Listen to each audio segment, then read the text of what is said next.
اعوذ باللہ من الشیطان الرجیم بسم اللہ الرحمن الرحیم اللہم وفقنا لما تحب وترضى واجعل عاقبت امورنا خیرا ولا تکلنا الى انفسنا طرفت عین ابدا رب ادخلنی مدخل صدق واخرجنی مخرج صدق واجعل لی من لدنک سلطانا نصیرا۔ سورہ مبارکہ بقرہ آیہ کریمہ وبشر الذین آمنوا وعملوا الصالحات ان لهم جنات تجری من تحتها الانہار کلما رزقوا منها من ثمرة رزقا قالوا هذا الذي رزقنا من قبل وأتوا به متشابها وَلَهُمْ فِيهَا أَزْوَاجٌ مُطَهَّرَةٌ وَهُمْ فِيهَا خَالِدُونَ۔ آیہ کریمہ میں خداوند تبارک و تعالیٰ نے انسان کی مومنانہ، عابدانہ و عبیدانہ زندگی کا نتیجہ ذکر کیا ہے اخروی، اور اس کو جنت کا عنوان دیا ہے، اور یہ عنوان قرآن میں تکرار ہوگا مختلف خصوصیات اور تفصیلات کے ساتھ، کہ ان کے لیے اس ایمان و عمل صالح کا نتیجہ باغ ہے جس کے نیچے نہریں بہتی ہیں، اور اس باغ سے مومنین و صالحین کو ثمرات باغ کے رزق کے طور پر پہنچتے ہیں، اور جب انہیں رزق پہنچتا ہے تو یہ اقرار کرتے ہیں کہ یہ وہی ہے جو ہمیں پہلے دیا گیا ہے، وہ رزق جو پہلے بھی ہمیں دیا گیا ہے یہ وہی ہے، اور ساتھ یہ بھی وہ اقرار کریں گے، دیکھیں گے کہ انہیں جو دیا جا رہا ہے، رزق دیا گیا ہے، یہ متشابہ ہے، ملتا جلتا ہے۔ وَلَهُمْ فِيهَا أَزْوَاجٌ مُطَهَّرَةٌ، اور ان کے لیے پاکیزہ ازواج ہیں، وَهُمْ فِيهَا خَالِدُونَ، اور وہ اس میں مخلد ہیں، ہمیشہ کے لیے ہیں۔ اس نتیجے کی خصوصیات میں سے ایک خصوصیت پہلی یہ ہے کہ یہ باغ ہے، دوسری خصوصیت اس باغ کی ہے کہ اس کے نیچے نہریں جاری ہیں، تیسری خصوصیت نتیجے کی یہ ہے کہ اس باغ سے اہل جنت کو ثمرات ملتے ہیں جو ان کا رزق ہے، اور چوتھی خصوصیت یہ ہے کہ جو یہ رزق ان کو ملتا ہے یہ ان کے لیے آشنا ہے، وہ یہ کہیں گے، اقرار کریں گے کہ یہ وہی ہے جو ہمیں پہلے دیا گیا ہے۔ اور پانچویں خصوصیت اس کی یہ ہے کہ یہ رزق جو انہیں دیا جا رہا ہے یہ متشابہ ہے، شبیہ ہے یہ۔ اور چھٹی خصوصیت یہ ہے کہ اس جنت میں، باغ میں ان کے لیے پاکیزہ ازواج بھی ہیں، اور ساتویں خصوصیت اس میں مخلد ہونا ہے، خلود در بہشت ہے۔ یہ اس نتیجے کی خصوصیات ہیں، کچھ اصلی خصوصیات ہیں اور کچھ ان خصوصیات کی ذیلی خصوصیات ہیں، جیسے نتیجہ باغ ہے، اور پھر باغ کی یہ خصوصیت تفصیل ہے کہ اس میں انہار ہیں اور اس کے ثمرات ہیں، اور جو لوگ اس نتیجے پہ جا کر فائز ہوں گے، جنہیں یہ نتیجہ ایمان و عمل صالح کے طور پر نصیب ہوگا، پھر آگے ان کو جو خصوصیات بیان کی گئی ہیں نتیجے کی، وہ ان کے لیے ذکر کی گئی ہیں۔ جو اہم ترین مطلب اس آیہ کریمہ کے اندر ہے کہ بشارت اسی نتیجے کی آگاہی ہے، اور اس آگاہی میں یہ بتایا جا رہا ہے کہ یہ نتیجہ ان کے ایمان و عمل صالح کا ہے، اور جب انہیں نتیجہ ملے گا یہ اقرار کریں گے کہ یہ وہی ہے رزق جو ہمیں پہلے ملا ہے، اور وہ جو یہ انس ان کا ہے وہ یہی ہے کہ انہیں دنیا میں بھی جو کچھ نصیب ہوا تھا یا جو کچھ انہوں نے اختیار کیا تھا وہی نتیجہ بن کر ان کے سامنے آیا ہے. یعنی یہ آیہ کریمہ جہاں پر انسان کے ایمان و عمل صالح کا نتیجہ بیان کر رہی ہے، وہیں پر وہ نظریہ جو علماء نے قرآن کے یقینی ادلہ سے اور عقلی ادلہ سے بیان کیا ہے تجسم اعمال کا، اس کے اوپر یہ خود ایک مستقل دلیل ہے یہ آیہ کریمہ کہ اہل بہشت کو جو کچھ ملے گا وہ کہیں گے یہ وہی ہے جو ہمیں پہلے دیا گیا تھا، نئی چیز نہیں ہے، وہی ہے. رزقنا من قبل. فرق صرف یہ ہوگا کہ پہلے یہ عمل تھا و ایمان تھا، اب یہ اس کا تجسم ہے، اب یہ بہتر صورت میں ہے. یعنی جس صورت میں ہم نے انجام دیا تھا اس سے بہت زیادہ بہتر اس کو بنا کر ہمیں لوٹایا گیا ہے اور ہمیں عطا کیا جا رہا ہے. لہٰذا جو کچھ بھی اس نتیجے میں بہشت میں مومنین کو نصیب ہونا ہے وہ مومنین کا اپنا عمل ہے اور وہی بشارت ان کے لیے دی جا رہی ہے. اور پھر یہ فرمانا کہ وہ اتو بہی متشابہہ، انہیں جو دیا گیا ہے وہ متشابہ ہے، یعنی ملتا جلتا ہے، شباہت ہے اس کے اندر. اور متشابہ اس معنی میں کہ آپس میں ملتا ہے، یہ رزق جو کچھ ان کو دیا جاتا ہے یہ رزق آپس میں شباہت رکھتا ہے، یا مختلف افراد بہشت میں ہیں ان کا نتیجہ آپس میں شباہت رکھتا ہے. چونکہ سب اہل ایمان و اہل عمل صالح ہیں، اور عمل صالح و ایمان جب مجسم ہوتا ہے، اگر حقیقی ایمان ہو و حقیقی عمل صالح ہو، جب اس کو تجسم دیا جاتا ہے یعنی اس کو جسمانی روپ میں پیش کیا جاتا ہے تو وہ مشابہ لگتا ہے. چونکہ جب انہوں نے عمل کیا تھا ایمان ایک جیسا تھا، ان کا مشابہ ایمان تھا، یوں نہیں تھا کہ ایک نے ایمان کچھ رکھا ہوا تھا دوسرے کا ایمان کچھ اور تھا. وہ ایمان جو اللہ تبارک و تعالی نے انہیں پیش کیا حقائق کہ ان پر آپ ایمان رکھیں یعنی اعتماد کریں اور ان پر اطمینان کے ساتھ زندگی گزاریں اور ان کو بروئے کار لائیں، ان حقائق کو اور زندگی کی بنیاد ان کو قرار دیں. وہ ایک چیز اللہ تبارک و تعالیٰ نے دی تھی سب کے لیے، اور ان سب نے اس کو اپنایا ہے. چونکہ فاعل مختلف ہیں لیکن حقیقت ایک ہے اس کی، لہٰذا ان کے اعمال میں بھی شباہت ہے آپس میں. جب یہ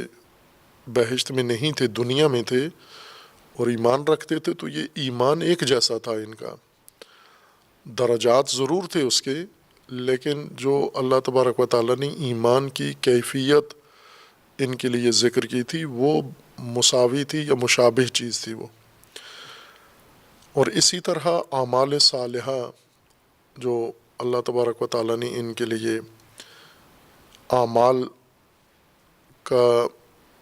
ہدایت نامہ پیش کیا، نقشہ پیش کیا، ڈھانچہ عمل کا ان کے سامنے پیش کیا کہ جو بھی عمل کرو وہ صالح ہو. یعنی جو مشقت، جو زحمت، جو کوشش ارادی و شعوری تم کرتے ہو اپنے مقصود کے لیے، اس کی شکل شمائل یہ ہونی چاہیے، اس کی ترکیب یہ ہونی چاہیے. اور سب نے اسی ترکیب اور اسی ترتیب کے ساتھ اس کو انجام دیا ہے جو اللہ تبارک و تعالیٰ نے ان کے لیے مقرر کیا تھا. تو ظاہر ہے وہ شبیہ ہوگا. جیسے ہم اسے یوں فرض کر سکتے ہیں مثال کے ذریعے کہ اگر ایک معلم کلاس کے اندر بچوں کو پڑھاتا ہے اور جو کچھ وہ بتاتا ہے وہ بچے سب لکھتے ہیں اپنی کاپیوں پر، پھر ان کاپیوں کو جب دیکھا جائے، ملاحظہ کیا جائے، جائزہ لیا جائے تو وہ سب مشابہ کاپیاں ہیں، ایک ہی مطلب ساری کاپیوں میں لکھا ہوا ہے. لیکن خصوصی ان کے جو خصوصیات ہیں انفرادی وہ فرق ہوگا. کسی کی لکھائی اچھی ہوگی، کسی کی درمیانی ہوگی، کسی کی خراب ہوگی، وہ ضرور اس میں اندر فرق پڑا ہوگا، لیکن مطلب و مضمون مشابہ ہوگا سب کا. اگر ان سب کی کاپیاں دیکھیں تو ایک جیسی لکھی ہوئی ہیں، ایک مطلب لکھا ہوا ہے ان میں. ایسے ہی مومنین بھی ہیں کہ جو اللہ تبارک و تعالیٰ نے ان کے لیے ایمان کا نصاب مقرر کیا تھا، اور انہوں نے اس پہ ایمان ظاہر کیا اپنا۔ ایمان سے مراد قرآنی اصطلاح میں یعنی عملاً اپنی زندگی میں اعتماد و اطمینان کیا ان امور کے اوپر جو اللہ نے سہارے کے لیے یا اطمینان کے لیے یا اعتماد کے لیے فراہم کیے تھے انہیں، تو وہ چونکہ وہی امور ہیں مشترک ہے سب میں، لہٰذا یہ ایک جیسے اعمال کریں گے، ایک جیسا ایمان ہے، یعنی ایک جیسی انداز زندگی و طرز زندگی ہے۔ اور اعمال میں بھی اللہ تبارک و تعالیٰ نے ان کو جہاں اعمال کی تفصیلات بتائی ہیں، ترکیب و ترتیب اعمال کی بتائی ہے کہ ان اجزاء پر آپ کا عمل مشتمل ہونا چاہیے، یہ ترکیب آپ کے عمل کی ہونی چاہیے، اور انہوں نے اسی طرح سے وہ عمل بجا لائے ہیں۔ اس وجہ سے وہ اعمال بھی ان کے آپس میں مشابہ ہیں، ملتے جلتے ہیں، اور اب جب نتائج سامنے آئے ہیں وہ نتائج بھی آپس میں مشابہ ہیں، ملتے جلتے ہیں، اس لیے اوتو بہ متشابہہ، یعنی اب جو اعمال ان کے مجسم ہو کر ان کے سامنے نعمتوں کی صورت میں آئے ہیں، یا ان کو بیان یہاں نعمتوں کی زبان میں کیا گیا ہے، تمثیلی زبان میں، اس وجہ سے وہ جو اعمال ان کے سامنے آئے ہیں، جس طرح دنیا میں ان کے لیے جو چیز مفید واقع ہوئی ہے وہ ان کے اعمال ہی تھے، یعنی زندگی میں بھی انہوں نے جو کچھ حاصل کیا ہے، جو کھایا ہے، وہ اپنا عمل کھایا ہے، خود جو کیا ہے، جس طرح قرآن کریم میں اللہ تبارک و تعالیٰ نے ایک ضابطہ عمومی کے طور پر بیان فرمایا ہے کہ لیس للانسان الا ما سعی، انسان کے لیے وہی ہے جو اس نے سعی کیا، جو اس نے کیا ہے، انجام دیا، وہی اس کے لیے ہے۔ انسان اس سے دوسرے کی طرف اگر جائے گا تو وہ اس کا نہیں ہے عمل، مثلا کسی اور کے عمل میں یہ شریک نہیں ہے، اور نہ دوسرا اس کو اپنے عمل میں شریک کر سکتا ہے، جو اس نے کیا ہے یہ اس کا وہی ہے۔ ہر چند یہ کوشش ہوتی ہے، مثلا دنیا میں ہوتا ہے کسی کے اعمال اپنے نام لکھوا لیے جاتے ہیں، عموماً ایسے ہوتا ہے، محنت کسی کی ہوتی ہے، کوشش کسی کی ہوتی ہے، لیکن نام آگے کسی اور کا آ جاتا ہے۔ کتنی کتابیں ایسی ہیں جو لکھی کسی اور نے ہے، محنت اور محققین نے کی ہے، لیکن یہ چھپی کسی اور شخصیت کے نام پر ہیں، جس شخصیت کا اس میں کوئی حصہ نہیں ہے، صرف اتنا حصہ ہے کہ جن لوگوں نے یہ کتابیں لکھی ہیں ان کو تنخواہ انہوں نے دی ہے، پیسے انہوں نے دیے ہیں، اور چونکہ انہوں نے ملازمت کے طور پر یہ کام کیا ہے لہٰذا آخر میں کتاب ان کے نام پر چھپ گئی ہے۔ یہ دنیا میں ہوتا ہے کہ کسی کا عمل کسی کے نام پہ منسوب ہو جاتا ہے، لیکن اللہ کے قانون میں ایسا نہیں ہے، جس کا عمل ہے اسی کا شمار ہوگا۔ ہم نسبتیں جس کی طرف مرضی ہے دیتے رہیں، جس کا عمل ہے اسی کا ہوگا۔ للانسان ما سعی، انسان کے لیے وہی ہے جو اس نے کیا ہے، جو نہیں کیا وہ اس کے لیے نہیں ہے۔ لہا ما کسبت وعلیہا ما اکتسبت، یہ قرآنی اصول ہیں عمومی۔ یا بعض افراد خود رضاکارانہ طور پر اپنے اعمال دوسروں کے کھاتے میں درج کروانا چاہتے ہیں، یا اپنے اعمال کا اجر دوسروں کو دینا چاہتے ہیں، اب یہ بھی نہیں کر سکتے۔ یہی آیہ کریمہ لیس للانسان الا ما سعی، یہی آیہ اس بات کی بھی تردید کرتی ہے کہ اگر کوئی شخص دوسروں کے اعمال اپنے نام کرنا چاہے نہیں ہو سکتے، اگر کوئی شخص رضاکارانہ طور پر اپنا عمل دوسرے کے نام کرنا چاہے یہ بھی نہیں ہو سکتا۔ ہر ایک کے لیے اپنا عمل ہوگا، اور وہ عمل اگر صالح ہے تو یکساں ہوگا، ملتا جلتا ہوگا۔ یوں نہیں ہو سکتا کہ ایک انسان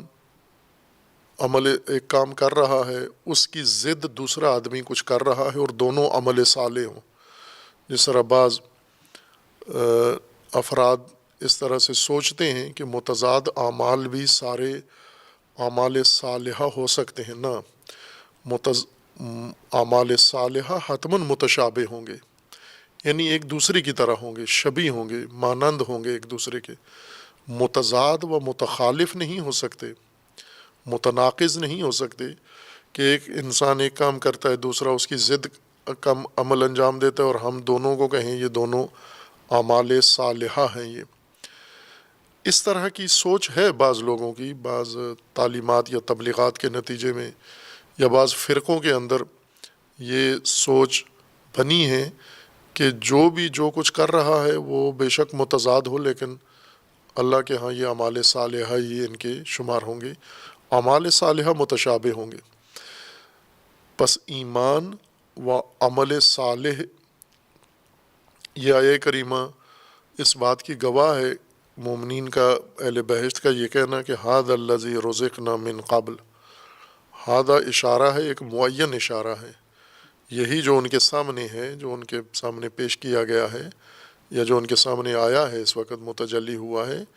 یہ وہی ہے جو پہلے ہمیں دیا گیا تھا، یہ رزق وہی ہے۔ ھذا سے معین اشارہ کر دیا ہے، مبہم اشارہ نہیں ہے، ھذا ایک معین مشخص اشارہ ہے، یہی جو ہمارے سامنے ہے یہی وہ پہلے والی چیز ہے جو ہمیں ملے گی۔ اور دوسری خصوصیت یہ ہے کہ یہ متشابہ ہے، یعنی ایک مومن کو جو اعمال صالحہ اور دوسرے مومن کو اعمال صالحہ، تیسرے مومن کے اعمال صالحہ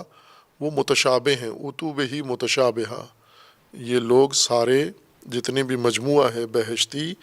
ان کو متشابہ، ملتی جلتی، شبیہ ایک دوسرے کے یہ رزق مل رہا ہے، چونکہ ان کے اعمال مشابہ تھے، ایک دوسرے کے شبیہ تھے یہ۔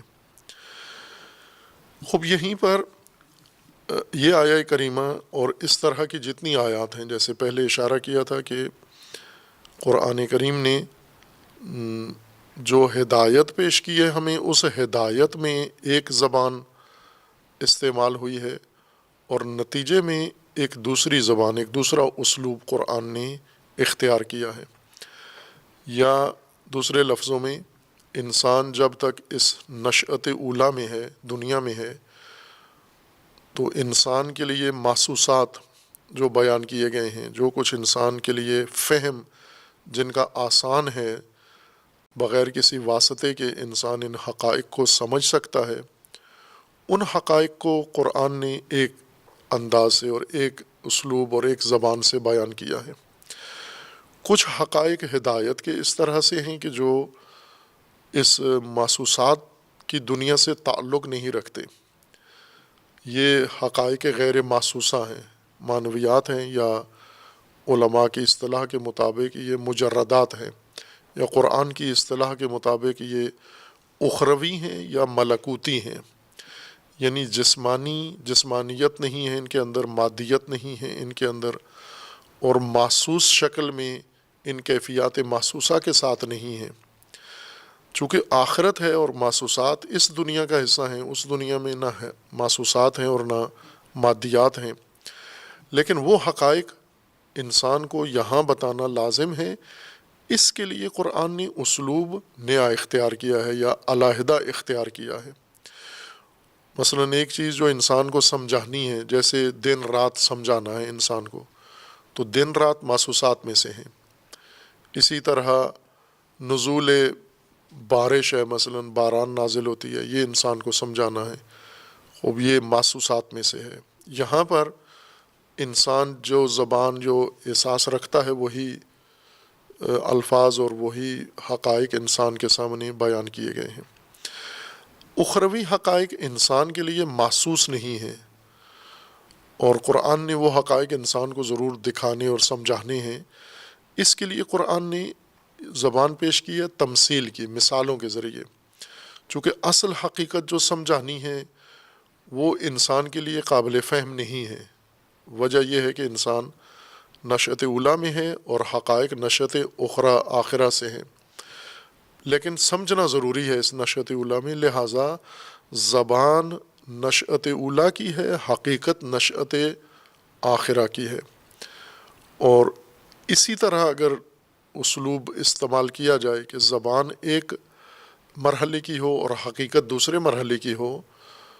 اس مرحلے کی زبان میں یہ حقیقت سمجھائی جائے، اس کو سمجھ میں نہیں آئے گی، اس زبان کو تمثیلی زبان کہتے ہیں۔ اور قرآن کریم نے سورہ مبارکہ آل عمران میں آیہ ہفتم میں یہ بیان کیا ہے کہ ہم نے دونوں اسلوب ہدایت کے لیے استعمال کیے، اور یہ کتاب ان دونوں اسلوب پر استوار ہے۔ سورہ مبارکہ آل عمران میں آیہ ہفتم میں ہے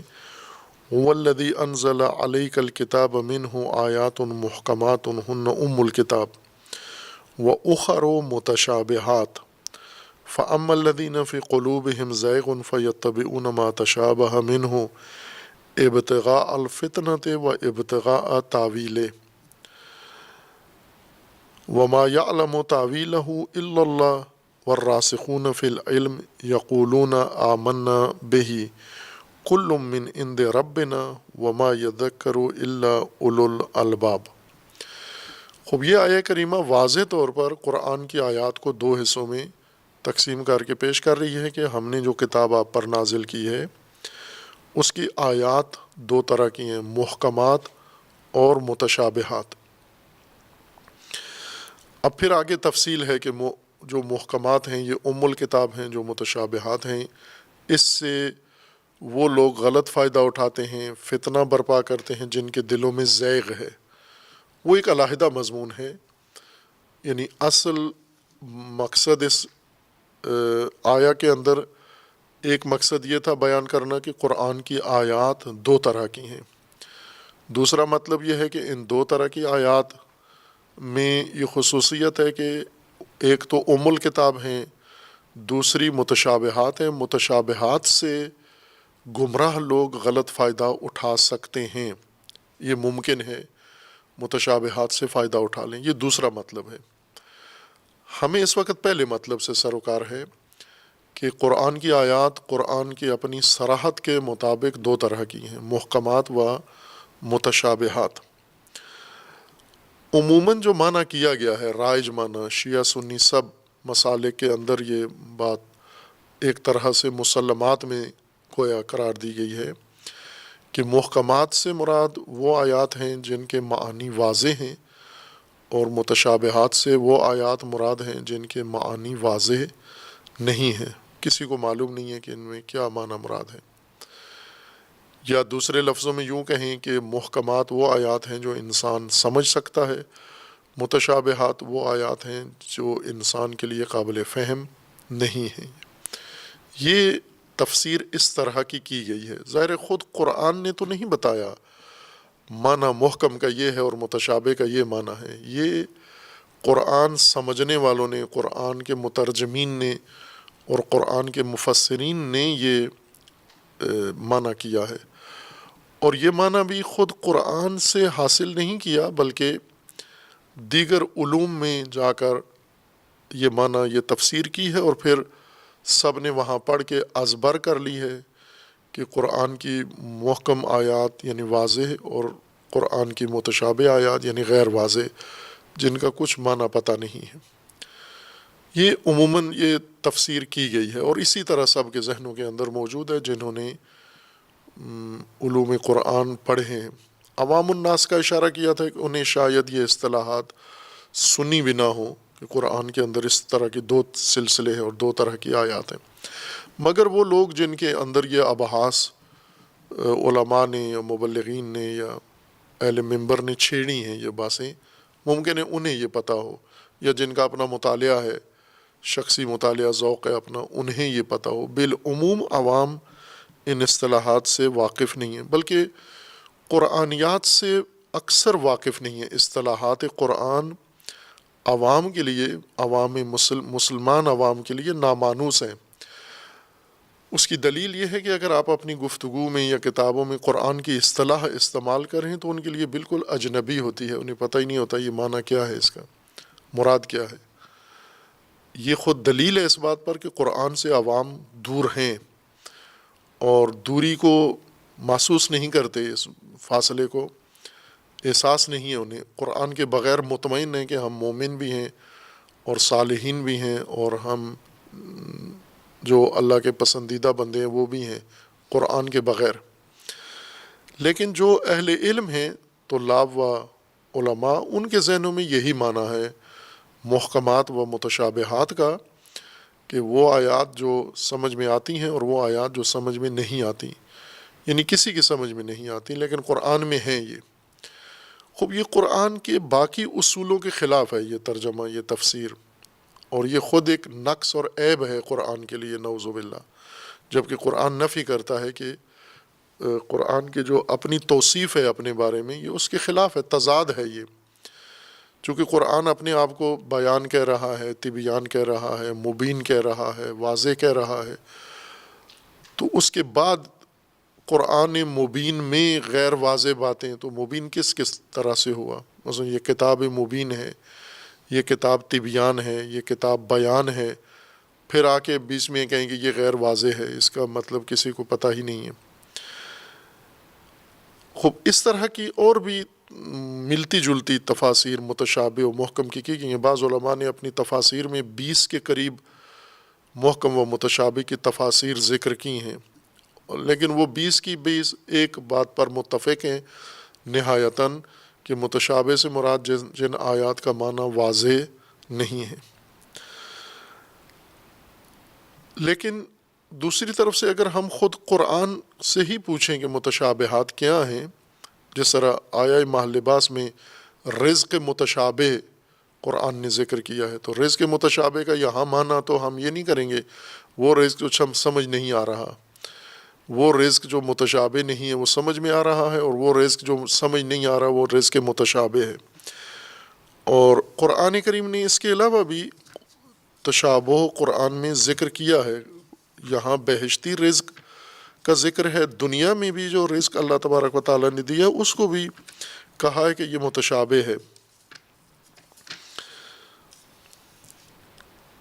جن آیات میں خداوند تبارک و تعالیٰ نے انسان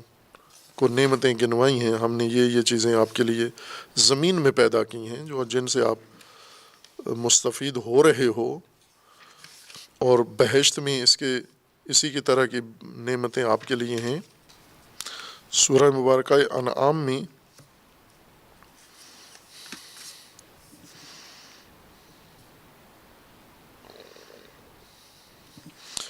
زمین کے متعلق، اب یہ جنت کا ذکر نہیں ہے، یہ زمین میں ابھی اس نشأت اولیٰ میں جو انسان مادی جسمانی زندگی گزار رہا ہے اور رزق تناول کر رہا ہے اللہ کا، یہ اس کے بارے میں ہے. آیا 99 سورہ مبارکہ انعام میں ہے، وَهُوَ الَّذِي أَنزَلَ مِنَ السَّمَاءِ مَاءً، اللہ وہ ذات ہے جس نے آسمان سے پانی نازل کیا ہے. فَأَخْرَجْنَا بِهِ نَبَاتَ كُلِّ شَيْءٍ،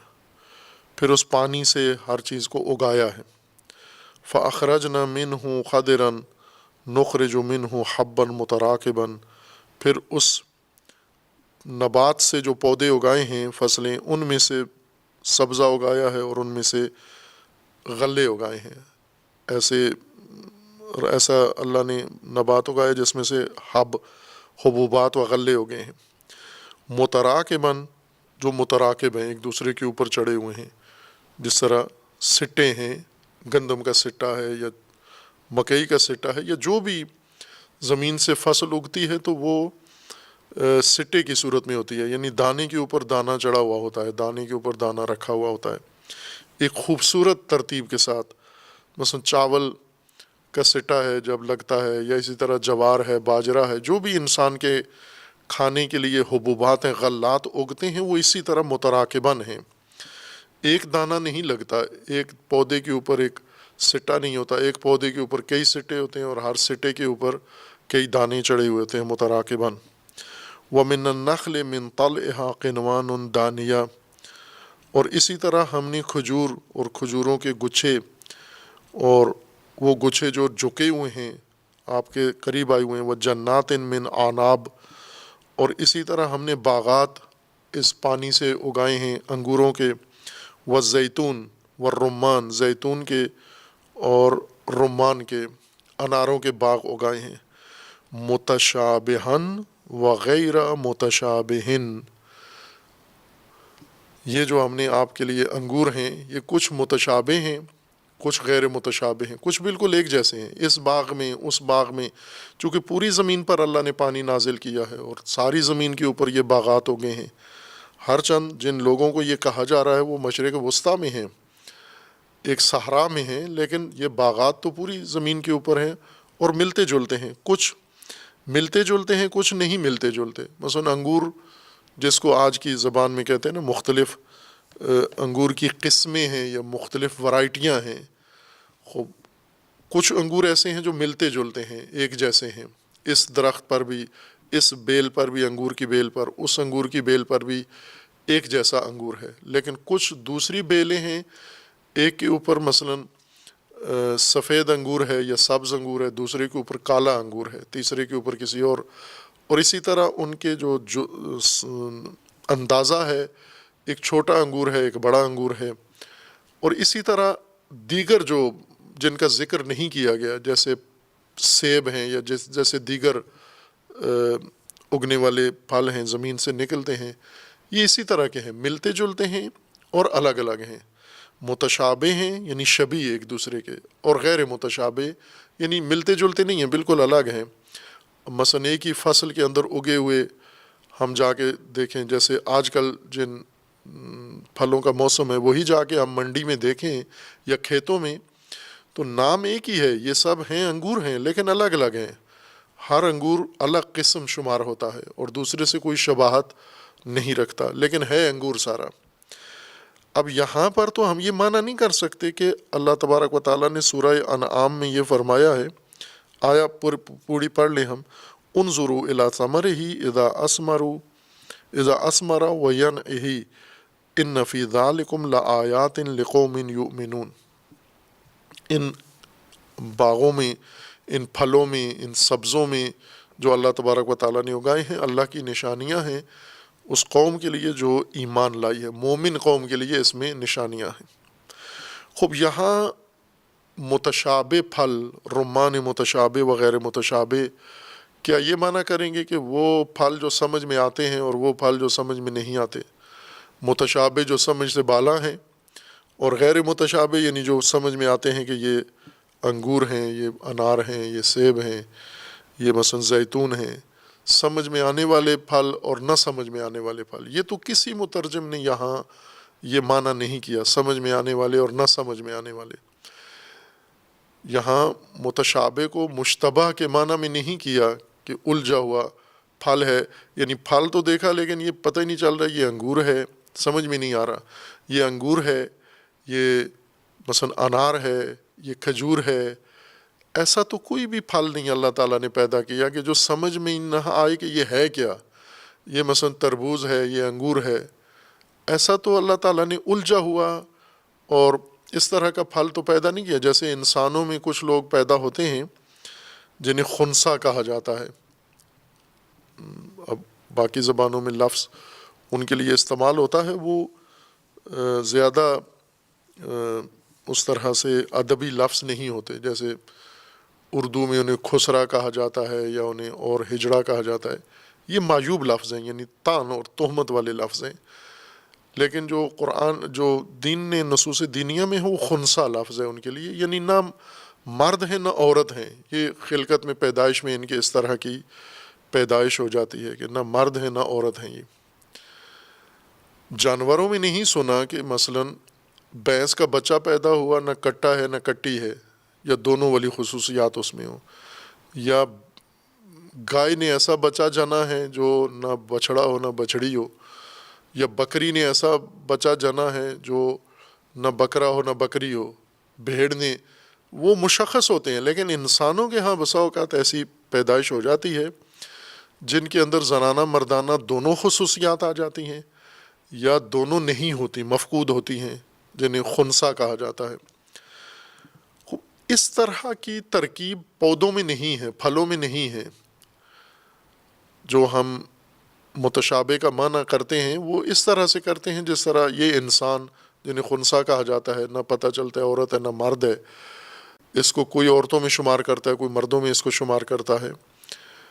اس طرح کی آیات تو اللہ تعالیٰ نے نازل نہیں کی ہیں جن کا پتہ ہی نہ چلے کہ یہ جو معنی کیا گیا متشابہ کا وہ یہی نکلتا ہے اندر سے، یعنی اس آیت کا پتہ ہی نہیں ہے کہ معنی کیا ہے، اس کا کیا کہنا چاہتی ہے یہ آیت۔ محکم وہ آیت ہے جس کا پتہ ہے ہمیں کیا کہنا چاہتی ہے،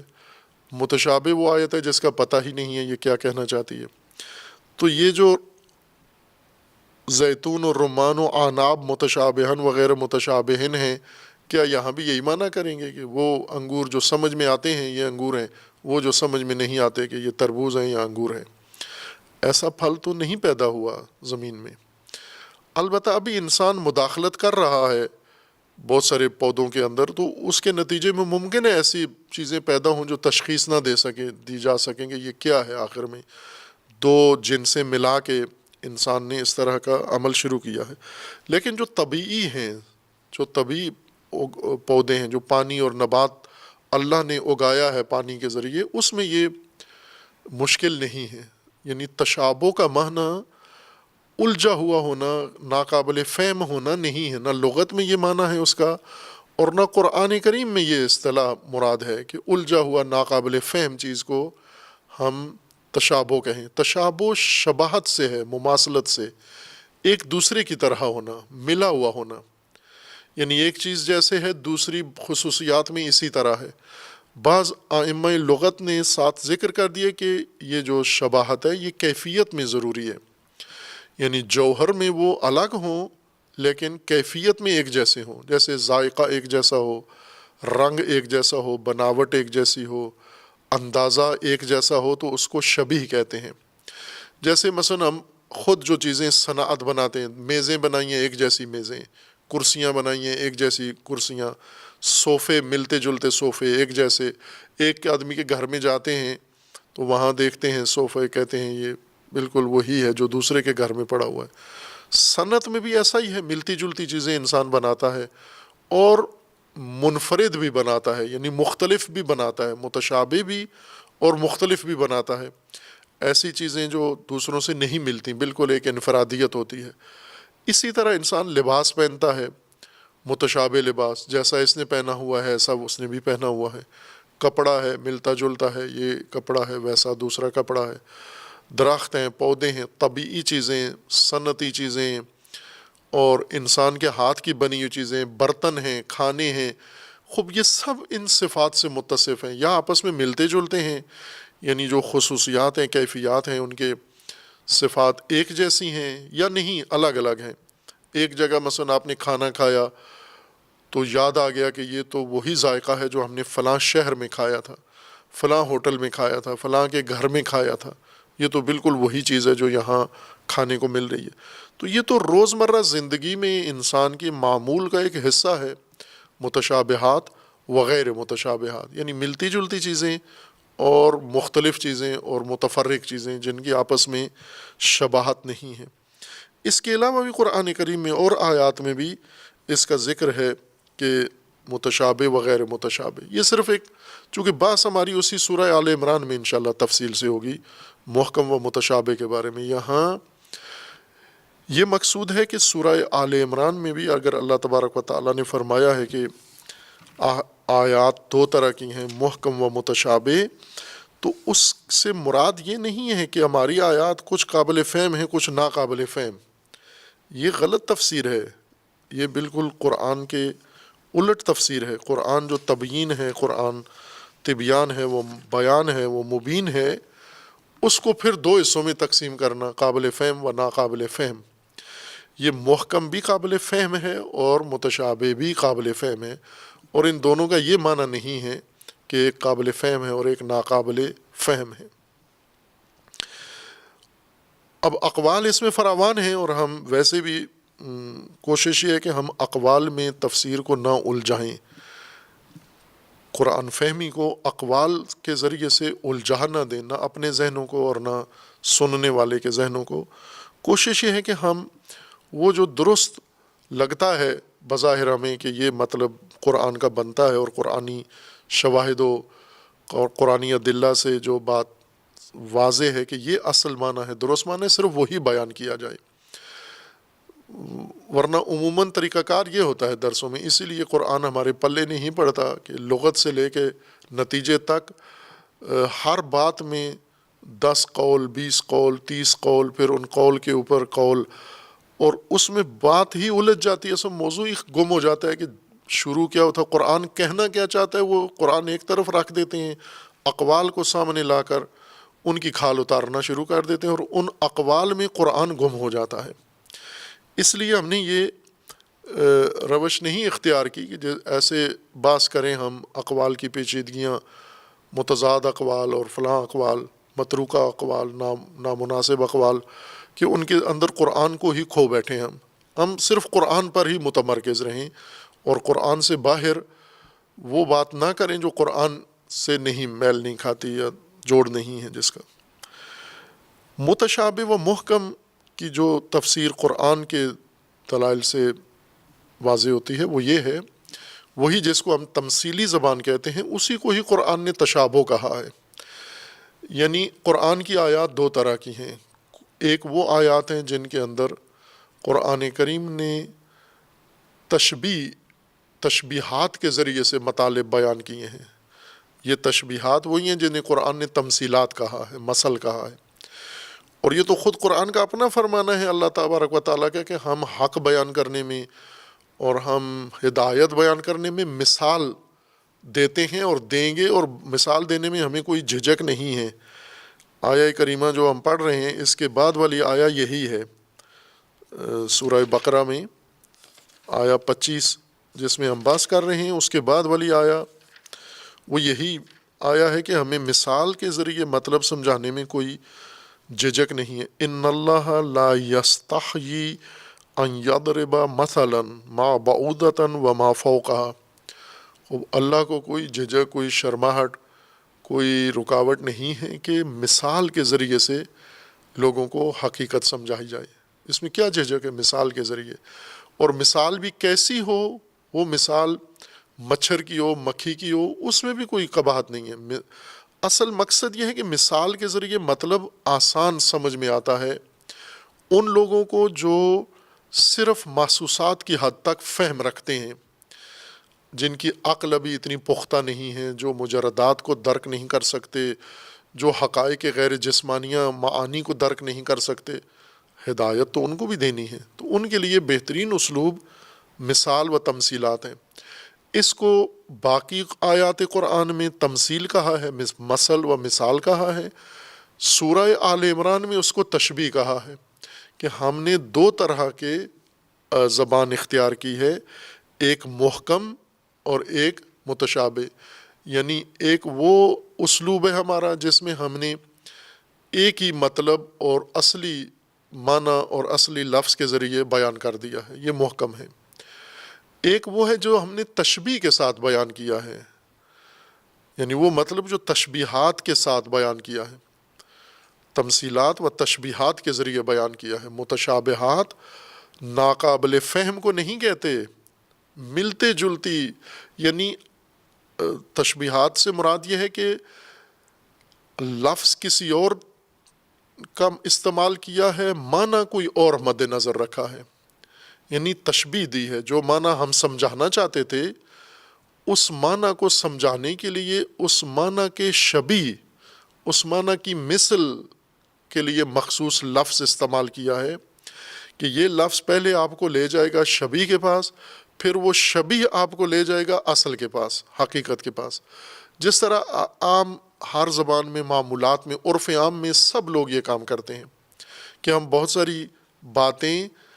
تشبیہ کی زبان میں استعمال کرتے ہیں، یعنی جو ہی ہم لفظ استعمال کرتے ہیں یہ لفظ ہمیں فوراً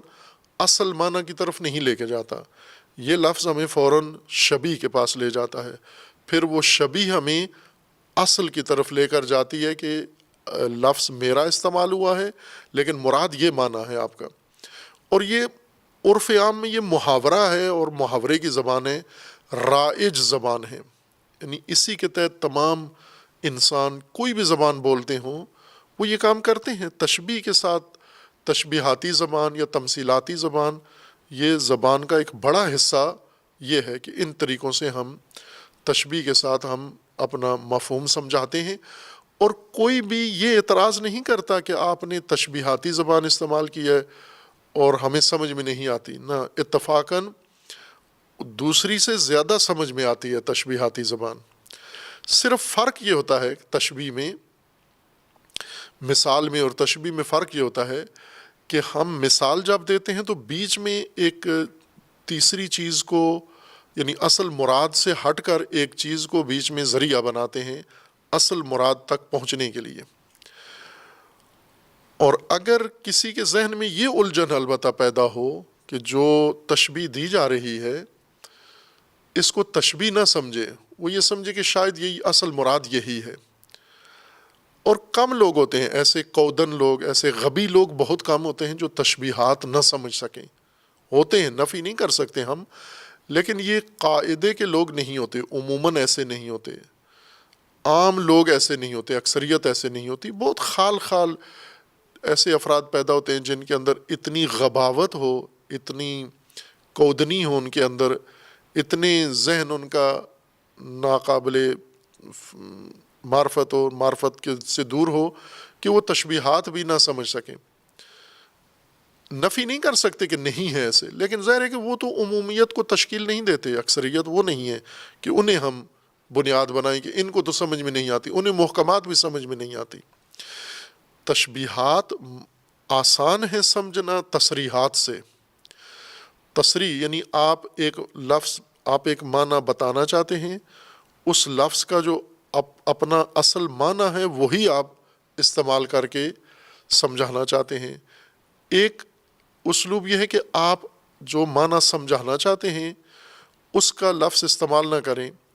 بلکہ آپ اس کے مشابہ کسی مانوس چیز کا لفظ استعمال کریں اور پھر اس مانوس کے ساتھ اس کی مثال دیں کہ یہ جو میں آپ کو بتانا چاہ رہا ہوں وہ یہ چیز ہے، اس جیسی ہے، اس کے ساتھ مماثلت یا اس کے ساتھ شباہت رکھتی ہے. تو یہ آسان ہے زیادہ دوسری لغت یا دوسرے اسلوب کی نسبت، یعنی صریح کی نسبت تشبیہ زیادہ آسان ہے، اس لیے تشبیہ زیادہ رواج ہے اس کا. تشبیہات دو طرح کی ہیں، لفظی تشبیہات ہیں اور اسی طرح عینی حقیقی خارجی تشبیہات ہیں. مثلا یہ اب جن مسالے کے اندر شبیہ سازی کا ایک باقاعدہ رسم ہے، جیسے امامیہ شیعہ کے اندر یہ رواج ہے کہ یہ شبیہیں بناتے ہیں کربلا کی. وہ شبیہیں یعنی ملتی جلتی چیزیں. امام حسین علیہ السلام کے مرکب گھوڑے کی طرح کا گھوڑا سجاتے ہیں، البتہ وہ امام حسین کا جنگی گھوڑا تھا، یہ شاہی گھوڑا بنا دیتے ہیں، شبیہ نہیں ہوتا، لیکن ذہن میں یہ ہوتا ہے کہ یہ اس کی شبیہ بنا رہے ہیں. اسی طرح کربلا میں حضرت عباس کا علم یا جنگی علم جو تھا، وہ گھوڑا بھی جنگی تھا، یہ علم بھی جنگی ہے، یہ اس کے لیے ایک علم خود بناتے ہیں اور یہ علم اتنا بڑا بناتے ہیں یا اس طرح کا بناتے ہیں کہ اس کو 10 بندے بھی نہیں اٹھا سکتے. جنگی علم گھوڑے کے اوپر نصب ہوتا ہے اور مجاہد کے ہاتھ میں ہوتا ہے تاکہ وہ جدھر بھی جائے اس علم کو لے کے ساتھ جائے. علم موویبل ہوتا ہے آج کے نسل کی زبان کے مطابق. ہم جو علم بناتے ہیں یہ ہلا نہیں سکتے اپنی جگہ سے اس کو، تو یہ شبیہ کہتے ہیں اس کو. ہم شباہت نہیں ہوتی، چونکہ جیسا وہاں تھا ویسا یہاں بنائیں پھر شبیہ کہلائے گا. جیسا وہ ذوالجناح تھا ایسا ذوالجناح آپ بنائیں پھر یہ اس کو شبیہ کہہ سکتے ہیں آپ. لیکن وہ کوئی اور چیز تھی، آپ نے اپنے ذہن میں یہ تصور کر کے تمثیل بنائی ہے جو اصل میں حکایت نہیں کرتی. آپ کے ذہن میں چونکہ ایک عقیدت بیٹھی ہوئی ہے لہٰذا آپ اس کو شبیہ سمجھتے ہیں. لیکن اس کے علاوہ ہم دوسری جگہوں پر دیکھیں تو تشبیہات زیادہ عام ہیں. مثلا جو ہنری زبان ہے، جتنے بھی ہنرمند ہیں وہ اسی تشبیہ سے ہی اپنی بات تفہیم کرتے ہیں. مثلا شعراء، جو بات بھی شاعر کہتا ہے وہ شبیہ تشبیہاتی زبان سے کہتا ہے. صراحت اگر کی جائے، مثلا شاعر ہے وہ کسی کی تعریف کرنا چاہتا ہے، اس کا اصلی رنگ بتائے، اس کے جسم کے مثلا خصوصیت بتائے تو کوئی بھی لطف اندوز نہیں ہوتا. لیکن جب اس کی رنگت کو تشبیہ کرتا ہے، جس بدن کے حصے کو، مثلا بالوں کو تشبیہ کرتا ہے لیل سے کہ یہ شب ہے، یعنی وہ سیاہی بالوں کی، یہ ظلمت شب کی طرح ہے، یہ سیاہی شب کی ہے، تو وہ زیادہ. یا مثلا چاند، چہرہ اگر خوبصورتی چہرے کی بتانا چاہتا ہے تو چاند کے ساتھ تشبیہ دیتا ہے. تو اسی وجہ سے سمجھ میں آتا ہے، اور کوئی بھی نہیں کہتا یہ ناقابل فہم ہے. مثلا نعت پڑھتے ہیں، اس نعت کے اندر قصیدہ پڑھتے ہیں، اس کے اندر منقبت پڑھتے ہیں، تعریف کرتے ہیں، مدحیہ شاعری کرتے ہیں، اور سب محسوسات کی تشبیہات ہوتی ہیں. چاند جیسا چہرہ ہے، مثلا بال جیسی کمر ہے، رات جیسی زلفیں ہیں، فلاں خصوصیت اس طرح سے، اور کوئی بھی نہیں کہتا یہ ناقابل فہم ہے، یہ تو متشابہات ہیں۔ یہ متشابہات ہی زیادہ فصاحت پیدا کرتی ہیں۔ فصاحت و بلاغت میں تشبیہات زیادہ فصیح ہیں تصریحات سے۔ صراحت کو بلیغ نہیں کہتے، اگر کہیں بھی تو کم بلاغت ہے اس کے اندر۔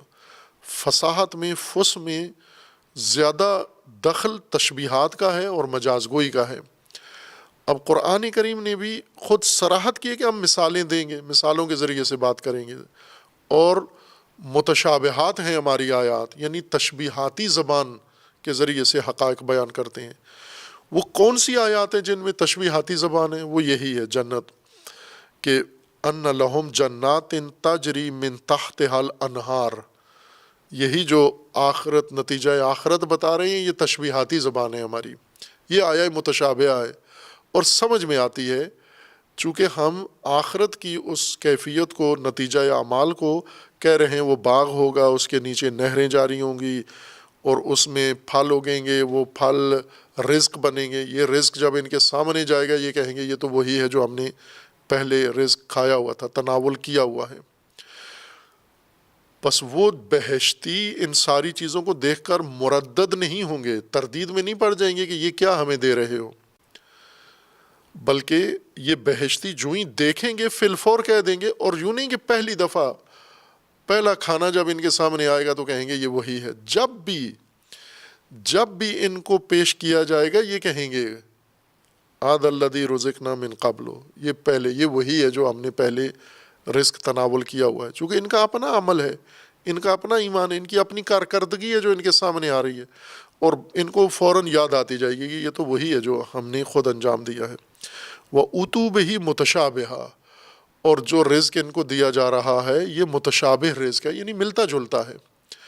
خوب، اسی متشابہ وہی اصطلاح جو سورہ آل عمران میں اور سورہ انعام میں اور دیگر آیات میں ہے، شبیہ یعنی ملتی جلتی چیزیں جن کی آپس میں شباہت ہو۔ آیات متشابہہ یعنی تشبیہات پر مشتمل آیات جو مشابہ معانی کے ذریعے سے اصل معانی کو سمجھا رہی ہیں، یہ آیات متشابہہ ہیں، نہ کہ قابل فہم آیات و ناقابل فہم آیات۔ کیا بنا دیا قرآن کو، اور خود قرآن کی نفی کر دی یہ تفسیر کر کے کہ قرآن میں ایسی آیات ہیں جو سمجھ میں آتی ہیں اور ایسی آیات ہیں جو سمجھ میں نہیں آتی ہیں۔ البتہ ساتھ یہ بھی بتا دیا کہ جو تشبیہات ہیں ان کو تعویل کی ضرورت ہے۔ تعویل کا مطلب ہوتا ہے کہ شے کو اصل کی طرف پلٹانا، یعنی تشبیہ میں حتماً یہ طے ہے کہ ایک اصل ہے اور ایک شباہت ہے، تشبیہ ہے۔ جو شبیہ ہے اس سے بات لے کر آپ نے اصل تک پہنچانی ہے، یعنی جو متشابہات ہیں وہ حتماً تعویل ہوں۔ تعویل کا مطلب یعنی اس میں دو باتیں کی گئی ہیں، ایک شبیہ ایک اصل۔ اصل سمجھانے کے لیے جو شبیہ ہے یہ آپ نے شبیہ سننی ہے، پھر اس شبیہ سے آپ نے منتقل ہونا ہے اصل کی طرف۔ جب اصل کی طرف جائیں گے یہ تعویل ہو جائے گی۔ اور تیسری چیز جو اس آیت کے اندر ہے وہ یہ ہے کہ یہ تعویل کون کر سکتا ہے؟ شبیہ سے گمراہ نہیں کر سکتے۔ گمراہ محکم سے بھی گمراہی حاصل کرتا ہے اور پھیلاتا ہے، نہ کہ صرف متشابہات سے۔ سورہ آل عمران میں متشابہات کو کہا گیا ہے کہ گمراہ، فَأَمَّا الَّذِينَ فِي قُلُوبِهِمْ زَيْغٌ، جن کے دلوں میں زیغ ہے، فَيَتَّبِعُونَ مَا تَشَابَهَ مِنْهُ، جن کے دلوں میں زیغ ہے۔ خوب، یہ زیغ ایک الگ مضمون ہے کہ جن کے دلوں میں زیغ ہے یہ کیا کرتے ہیں؟ یہ محکمات سے بھی گمراہی پھیلاتے ہیں، متشابہات سے بھی گمراہی پھیلاتے ہیں، بہت ساری چیزوں سے فتنے کھڑے کرتے ہیں اور اپنے پسند کی تعویل کرتے ہیں۔ لیکن اللہ کا فرمان ہے کہ ان کی تعویل ہی ہے، حتماً متشابہات کی تعویل ہوگی، اور وہ تعویل اللہ کو پتہ ہے۔ یا پھر راسخون در علم، وما یعلم تعویلہ الا اللہ والراسخون فی العلم، کہ جب اس آیہ میں آئیں گے تو بتائیں گے کہ یہاں دو طرح سے اس آیت کو پڑھا گیا ہے، کہ یہ واو عطف ہے یا یہ واو استیناف ہے، یعنی راسخون فی العلم اللہ پر عطف ہوا ہے کہ اللہ کو علم ہے اور راسخون فی العلم کو، یا نہ یہ علم مختص اللہ کے ساتھ ہے اور راسخون فی العلم بعد والی بات ہے، والراسخون فی العلم یقولون کل من عند اللہ۔ وہ راسخون کا مقول ہے، یہ بات وہاں انشاءاللہ کی جائے گی۔ لیکن جو بات مسلم ہے وہ یہ کہ آیات متشابہہ یعنی تشبیہاتی آیات، جن کے اندر حقیقت قرآن، ہدایت انسان تشبیہات کے ذریعے سے، تمثیلات کے ذریعے سے بیان ہوئی ہے، جس کو دوسرے آیات میں مثل کہا گیا ہے کہ ہم ہر چیز کے لیے مثل بیان کریں گے اور مثال کے ذریعے سے اپنی مراد اور اپنا مقصود بیان کریں گے، اسی کو قرآن نے کہا کہ ہم تشبیہات کے ذریعے سے بیان کریں گے۔ اور یہ تشبیہاتی زبان عرض کیا کہ فصیح زبان ہے، نہ کہ رکاوٹ ہے۔ قرآن کے اصولوں میں سے ہے کہ یہ قرآن ہدایت ہے للناس، اور وہ بھی عام لوگوں کے لیے ہدایت ہے، نہ کسی خاص طبقہ کے لیے، یعنی علماء کے لیے ہدایت ہے، پھر یہ علماء ہدایت پڑھ کے اس میں سے جو خود مناسب سمجھے عوام کو بتا دیں، ناس کو۔ قرآن تو ساری ہدایت ناس کے لیے لے کر آیا ہے۔ اگر علماء کو زیادہ گہرائی میں حقیقت پتہ چل گئی ہے جو ناس کے لیے نہیں قابل فہم، تو جو ناس کے لیے قابل فہم ہے وہ ناس کو بتانا ضروری ہے، چونکہ قرآن ہدن للناس ہے۔ اور ساتھ قرآن کی یہ خصوصیت ہے کہ یہ قابل فہم ہے، یعنی کتاب ہدایت میں ایسی چیز رکھ دینا کہ جس کا معنی ہی پتہ نہ ہو، وہ خود نقض غرض ہے، اپنی غرض کے خلاف کام کیا ہے۔ آپ نے کتاب نازل کی، لوگوں کو گمراہی سے نکالے، کتاب کے اندر ایسی چیزیں لکھ دی ہیں جو لوگوں کو سمجھ میں نہیں آتی، تو یہ کیسی ہدایت ہے جو سمجھ سے ہی بالا ہے۔ اس کا ایک اور یہ جواب دیا گیا ہے، نقض کیا گیا ہے کہ جو حروف مقطعات ہیں، خوب ظاہر ہے کہ حروف مقطعات وہ حروف ہیں، وہ جملے نہیں ہیں، عبارتیں نہیں ہیں کہ ان سے کوئی مطلب نکالا جائے، حروف ہیں، اور حروف بعض کلامی اسلوب میں رائج ہیں۔ ہم اگر اردو فارسی میں بھی دیکھیں، پنجابی میں بھی دیکھیں، تو حروف آغاز کلام کے لیے شروع کرتے ہیں، بعض اسلوب میں یہ رائج ہے یہ طریقہ کہ کچھ حروف سے بات کا آغاز کرتے ہیں، اور وہ حروف صرف آغاز کے لیے ہوتے ہیں، یعنی ان کے اندر کوئی معنی یا ان کے اندر کوئی الگ سے مراد وہ نہیں ہوتی۔ بہرکیف ہم حروف کو نہ کہیں کہ ان حروف سے ہمیں کچھ سمجھ میں نہیں آتا، آپ یہ کہیں گے جو لفظ ہے، جو کلمہ ہے، حرف تو نہیں آتا اس کلمے کے زمرے میں، بامعنی لفظ جس کو ادبیات میں کلمہ کہتے ہیں، اردو میں یا پاکستان میں کلمہ لا الہ الا اللہ کو کہتے ہیں، لیکن عربی میں کلمہ اس لفظ کو کہتے ہیں جس کا معنی ہو، محمل نہ ہو اور کسی معنی کے لیے مقرر کیا گیا ہو اور حروف سے مل کر بنا ہو۔ حرف بھی بسا اوقات اس کے معانی ہوتے ہیں، بسا اوقات اس کے معانی نہیں ہوتے۔ مثلا کچھ حروف ہیں جن کے معانی ہیں، جیسے عربی زبان میں کچھ حروف ہیں جن کے معانی ہیں، جیسے لفظ بے ہے، با ہے، یہ ایک معنی رکھتی ہے کہ اس کا یہ معنی ہے، یا اسی طرح لام ہے لفظ، یہ حرف ہے، لیکن یہ حرف اگر علیحدہ ہو، کسی لفظ کے ساتھ نہ ہو، کوئی معنی نہیں ہے اس کا۔ اگر آپ کہتے ہیں کہ یہ کتاب، جس طرح یہاں آیہ کریمہ کے اندر ہے یا دیگر آیات کے اندر ہے، بِأَنَّ لَهُمْ جَنَّاتٍ، یہ لام، ہم الگ ہے، لام الگ لفظ ہے، حرف ہے، یہ حرف ہم پر آئے تو معنی بنتا ہے، لیکن اس لام کو کاٹ کے الگ لکھ دیں آپ، اس کا کوئی معنی نہیں ہے۔ حرف کوئی معنی کے لیے نہیں ہوتے، حرف بنتے ہیں الفاظ کے لیے، الفاظ معانی کے لیے ہوتے ہیں۔ لہٰذا حروف مقطعات، جیسا ان کا نام ہی ہے، حروف مقطعات ہیں، اگر ان کے معانی ہوتے تو رسول اللہ صلی اللہ علیہ وآلہ وسلم یقیناً بیان فرما دیتے، چونکہ جب وحی نازل ہوتی تھی تو رسول اللہ تشریح کرتے تھے اس کی، اور جن لوگوں کو بتاتے تھے جب انہیں کوئی چیز سمجھ میں نہیں آتی تھی وہ پوچھ لیتے تھے کہ اس سے کیا مراد ہے۔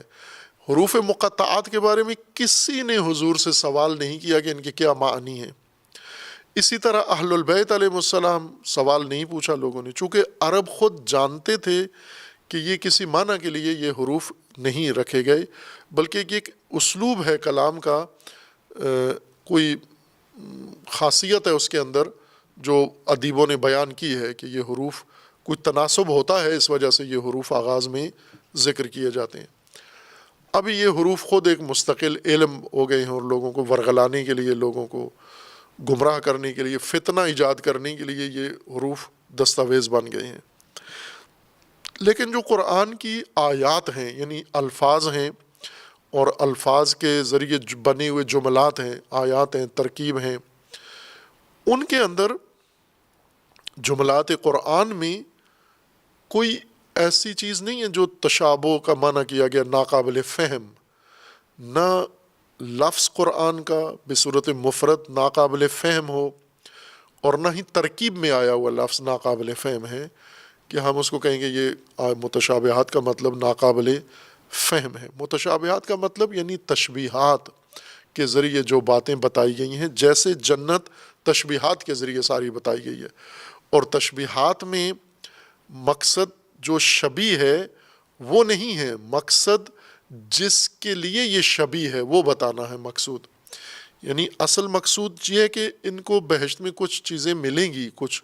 نتیجے ملیں گے، وہ اصل مقصود ہے، اس کو شبیہ کے ساتھ بیان کیا گیا ہے۔ شبیہ یہ دنیا کی چیزیں جو انسان یہاں تناول کر چکا ہے، جو دیکھی بالی ہوئی ہیں، چونکہ شبہ تشبیہ دینے میں یہ شرط ہے کہ جس کے لیے آپ تشبیہ دے رہے ہیں وہ آپ کو نہیں پتہ، لیکن جس کی تشبیہ دے رہے ہیں وہ پتہ ہونا چاہیے، ورنہ تشبیہ دے ہی نہیں سکتے، غلط ہے یہ تشبیہ دینا۔ ایک ایسی چیز کی تشبیہ دیں آپ کہ کسی دوسرے کو چیز کو سمجھانے کے لیے، مثلا ہم کسی کو سمجھانا چاہتے ہیں کمپیوٹر کیا ہے، اور اس کو تشبیہ دیں کہ مثلا راکٹ کیا ہے، تو یہ دونوں چیزیں سمجھ میں نہیں آتی انسان کے لیے۔ یہ جو فہم سے بالا ہے یہ شبیہ بن ہی نہیں سکتی۔